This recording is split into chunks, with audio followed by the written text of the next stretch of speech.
Hey everyone, I'm Chef Janet. I like fast, easy ways to get flavor into my food, and fresh ginger is a great way to do that. You could use the powdered stuff, but I don't think there's any comparison.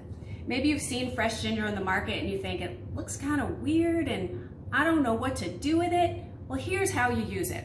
You're gonna grab a spoon, hold it like this, and we're gonna peel the ginger. Just scrape off that skin and work your way around. This works a lot better than a vegetable peeler because ginger's got a lot of cracks and crevices and folds, and the spoon does a lot better job of getting around all of those little places. I've got a piece here that's ready to go. I'm gonna grab a microplane, and if you don't have one of these, you can use the fine side of your box grater. Curl your fingers out of the way and run that piece of ginger up and down. Don't be afraid to press hard.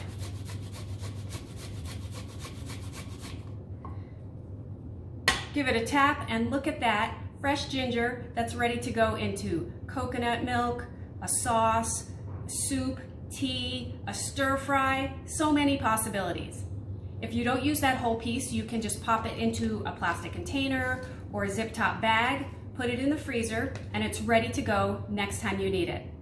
I hope you enjoyed this cooking tip. I'll see you next time.